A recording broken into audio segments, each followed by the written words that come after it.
Egunon jainkoak, ETB-ko ikusentzuleok, berriro egibidean dugu aukera polita kristau sinismenean sakontzeko.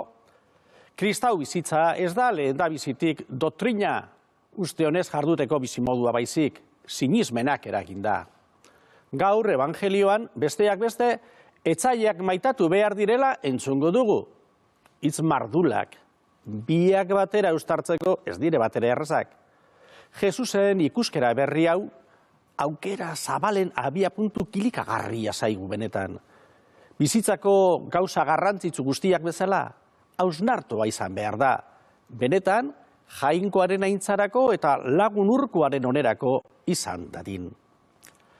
Etsaiak maitatzeko Jesusen agindu hau, ez da gauza guztien gainetik maitatu behar izatearen parekoa.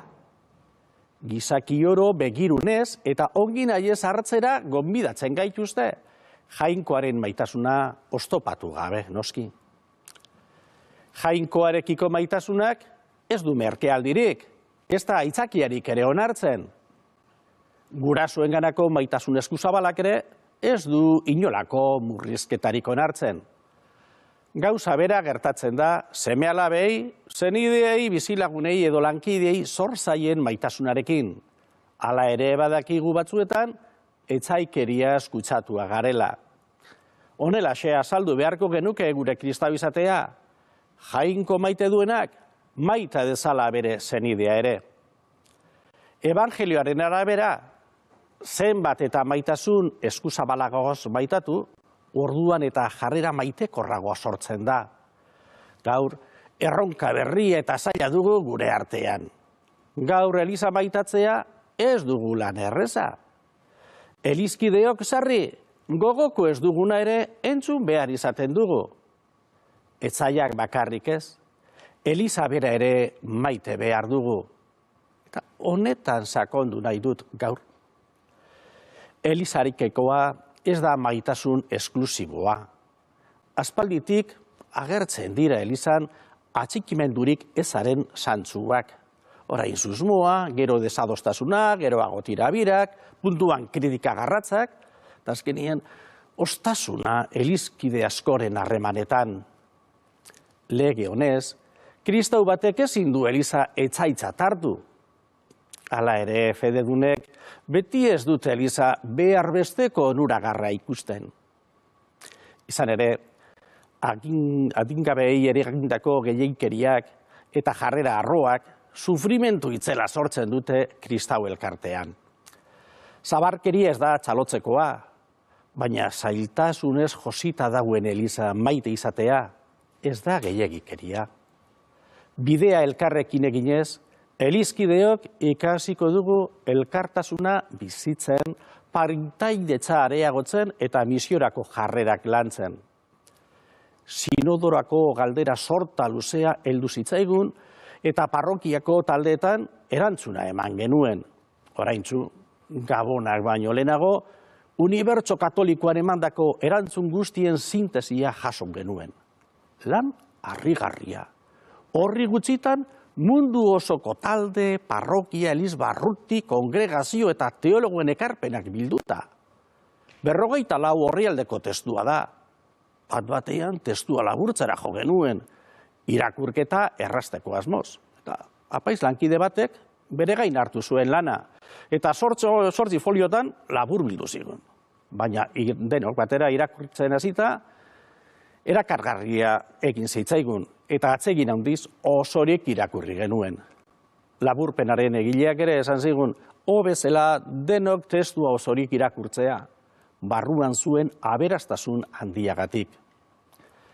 Esan behar dut, harritu egin gintuela etapa kontinentalerako dokumentuaren fineziak. Dokumentu trinkoagoa egin zitekeen. Hor dira Eliza Katolikoaren katizima edo Elizaren doktrina sozialaren laburpena.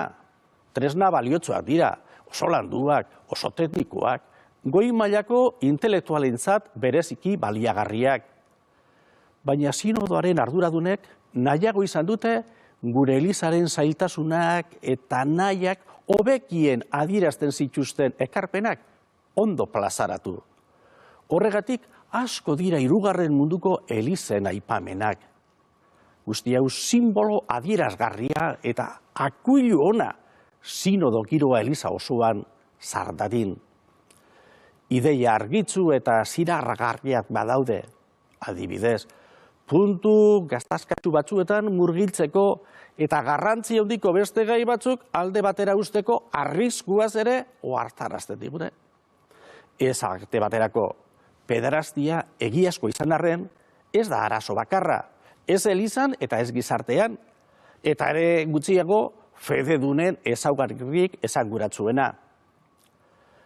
Ondo ikusi da, eliz guztiek fede bera eta arazo aman komunak dituztela eta jangoikoaren graziaz evangelioaren bideak hartzen dituztela. Hori guretzat opari handia da, ez dugu egunero aurkitzen. Prozeso sinodalean izandako parte hartze handiari esker, pekatuak, portaera ez oso eredugarriak eta jarrera gogortuak agertu ahal izan ditugu. Baina batez ere, bizitasun eta fede handia erakutsi digute. Jasotako ekarpenez gain, nik eskertzen dut nola helarazi diguten. Mundu zabaleko kristauen fedeen freskotasuna eta poza transmititu digute. Fededun guztioi aurkeztutakoak sinesgarria zaizkigu. Jainkoaren herriari adi entzun diotelako, emaitza ona. Garizuman, bihotz berritzeko deia jasoko dugu, orain aipatu dudan dokumentuaren laguntzaz. ETB-ko lagunok, Jesusen izenean, izan bihotz eta pozik bizi. Hurrengo domekar arte, agur.